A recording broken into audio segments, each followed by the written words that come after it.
15वां अध्याय। भिन्न भिन्न सिद्धियों के नाम और लक्षण। भगवान श्री कृष्ण कहते हैं, प्रिय उद्धव, जब साधक इंद्रिय, प्राण और मन को अपने वश में करके अपना चित्त मुझ में लगाने लगता है, मेरी धारणा करने लगता है, तब उसके सामने बहुत सी सिद्धियां उपस्थित होती हैं। उद्धव जी ने कहा, अच्युत, कौन सी धारणा करने से किस प्रकार कौन सी सिद्धि प्राप्त होती है और उनकी संख्या कितनी है? आप ही योगियों को सिद्धियां देते हैं, अतः आप इनका वर्णन कीजिए। भगवान श्री कृष्ण ने कहा, प्रिय उद्धव, धारणा योग के पारगामी योगियों ने 18 प्रकार की सिद्धियां बतलाई हैं। उनमें 8 सिद्धियां तो प्रधान रूप से मुझ में ही रहती हैं और दूसरों में न्यून तथा 10 सत्व गुण के विकास से भी मिल जाती हैं।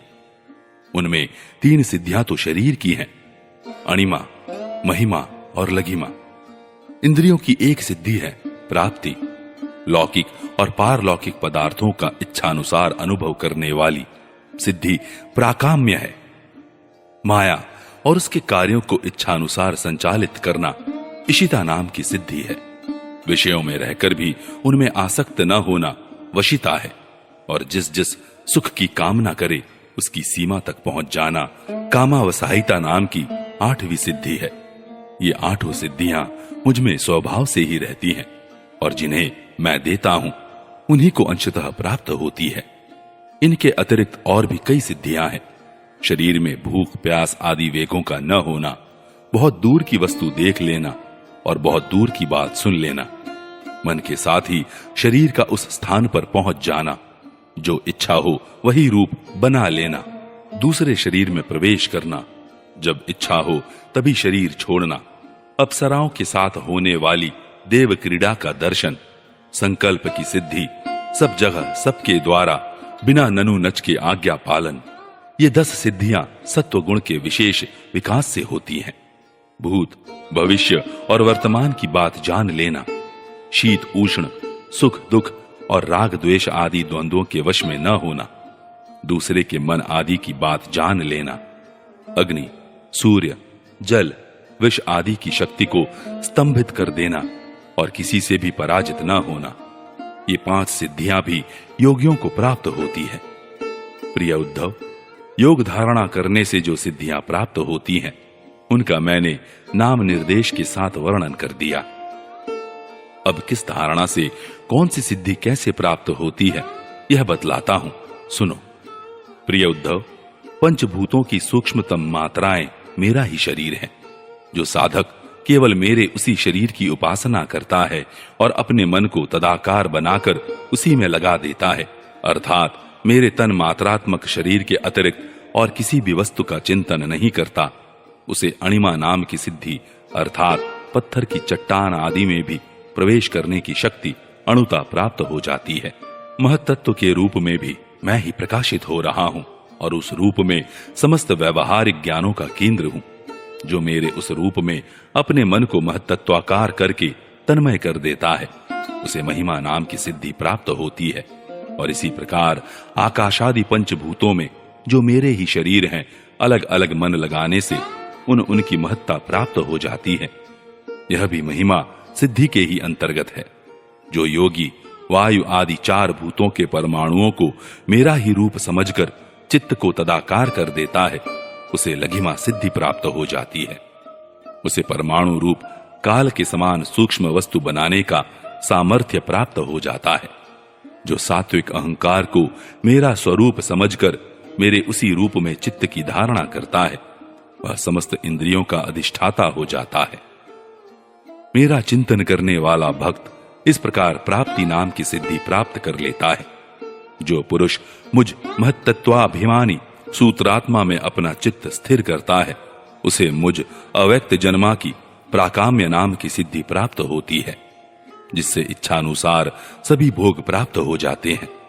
जो त्रिगुणमय माया के स्वामी मेरे काल स्वरूप विश्व रूप की धारणा करता है, वह शरीरों और जीवों को अपने इच्छानुसार प्रेरित करने की सामर्थ्य प्राप्त कर लेता है। इस सिद्धि का नाम ईशित्व है।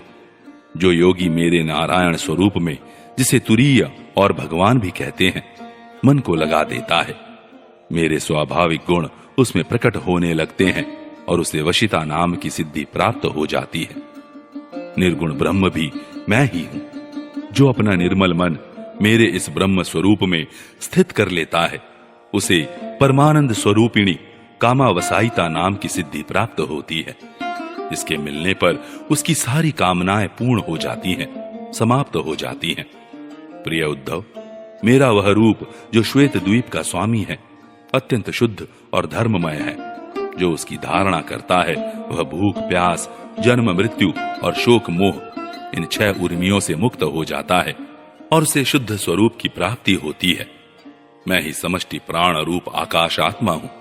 जो मेरे इस स्वरूप में मन के द्वारा अनाहत नाद का चिंतन करता है, वह दूर श्रवण नाम की सिद्धि से संपन्न हो जाता है और आकाश में उपलब्ध होने वाली विविध प्राणियों की बोली सुन समझ सकता है। जो योगी नेत्रों को सूर्य में और सूर्य को नेत्रों में संयुक्त कर देता है और दोनों के संयोग में मन ही मन मेरा ध्यान करता है, उसकी दृष्टि सूक्ष्म हो जाती है, उसे दूरदर्शन नाम की सिद्धि प्राप्त होती है और वह सारे संसार को देख सकता है। मन और शरीर को प्राणवायु के सहित मेरे साथ संयुक्त कर दे और मेरी धारणा करे तो इससे मनोजव नाम की सिद्धि प्राप्त हो जाती है। इसके प्रभाव से वह योगी जहां भी जाने का संकल्प करता है, वहीं उसका शरीर उसी क्षण पहुंच जाता है। जिस समय योगी मन को उपादान कारण बनाकर किसी देवता आदि का रूप धारण करना चाहता है, तो वह अपने मन के अनुकूल वैसा ही रूप धारण कर लेता है। इसका कारण यह है कि उसने अपने चित्त को मेरे साथ जोड़ दिया है। जो योगी दूसरे शरीर में प्रवेश करना चाहे, वह ऐसी भावना करे कि मैं उसी शरीर में हूं। ऐसा करने से उसका प्राण वायु रूप धारण कर लेता है और वह एक फूल से दूसरे फूल पर जाने वाले भंवरे के समान अपना शरीर छोड़कर दूसरे शरीर में प्रवेश कर जाता है। योगी को यदि शरीर का परित्याग करना हो तो एड़ी से गुदा द्वार को दबाकर प्राणवायु को क्रमशः हृदय, वक्ष स्थल, कंठ और मस्तक में ले जाए। फिर ब्रह्मरंध्र के द्वारा उसे ब्रह्म में लीन करके शरीर का परित्याग कर दे। यदि उसे देवताओं के विहार स्थलों में क्रीड़ा करने की इच्छा हो तो मेरे शुद्ध सत्वमय स्वरूप की भावना करे। ऐसा करने से सत्वगुण की अंश स्वरूपा सुर सुंदरियां विमान पर चढ़कर उसके पास पहुंच जाती हैं।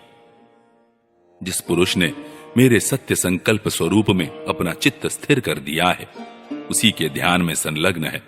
वह अपने मन से जिस समय जैसा संकल्प करता है, उसी समय उसका वह संकल्प सिद्ध हो जाता है।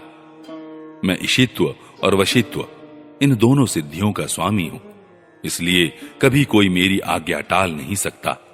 जो मेरे उस रूप का चिंतन करके उसी भाव से युक्त हो जाता है, मेरे समान उसकी आज्ञा को भी कोई टाल नहीं सकता।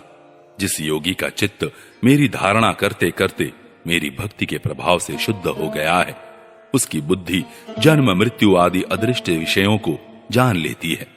और तो क्या, भूत भविष्य और वर्तमान की सभी बातें उसे मालूम हो जाती हैं। जैसे जल के द्वारा जल में रहने वाले प्राणियों का नाश नहीं होता, वैसे ही जिस योगी ने अपना चित्त मुझ में लगाकर शिथिल कर दिया है, उसके योगमय शरीर को अग्नि, जल आदि कोई भी पदार्थ नष्ट नहीं कर सकते।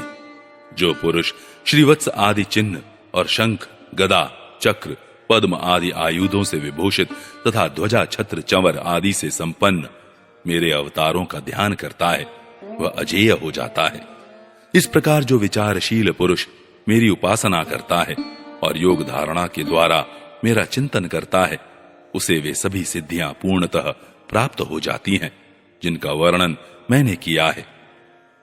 प्यारे उद्धव, जिसने अपने प्राण, मन और इंद्रियों पर विजय प्राप्त कर ली है, जो संयमी है और मेरे ही स्वरूप की धारणा कर रहा है, उसके लिए ऐसी कोई भी सिद्धि नहीं जो दुर्लभ हो। उसे तो सभी सिद्धियां प्राप्त ही हैं। परंतु श्रेष्ठ पुरुष कहते हैं कि जो लोग भक्ति योग अथवा ज्ञान योग आदि उत्तम योगों का अभ्यास कर रहे हैं, जो मुझ में एक हो रहे हैं, उनके लिए इन सिद्धियों का प्राप्त होना एक विघ्न ही है, क्योंकि इनके कारण व्यर्थ ही उनके समय का दुरुपयोग होता है। जगत में जन्म, औषधि, तपस्या और मंत्रादि के द्वारा जितनी सिद्धियां प्राप्त होती हैं, वे सभी योग के द्वारा मिल जाती हैं। परंतु योग की अंतिम सीमा मेरे सारूप्य, सालोक्य आदि की प्राप्ति बिना मुझ में चित्त लगाए किसी भी साधन से नहीं प्राप्त हो सकती। ब्रह्मवादियों ने बहुत से साधन बतलाए हैं, योग, सांख्य और धर्म आदि। उनका एवं समस्त सिद्धियों का एकमात्र मैं ही हेतु, स्वामी और प्रभु हूं। जैसे स्थूल पंचभूतों में बाहर भीतर सर्वत्र सूक्ष्म पंच महाभूत ही हैं, सूक्ष्म भूतों के अतिरिक्त स्थूल भूतों की कोई सत्ता ही नहीं है, वैसे ही मैं समस्त प्राणियों के भीतर दृष्टा रूप से और बाहर दृश्य रूप से स्थित हूं। मुझ में बाहर भीतर का भेद भी नहीं है, क्योंकि मैं निरावरण एक अद्वितीय आत्मा हूं।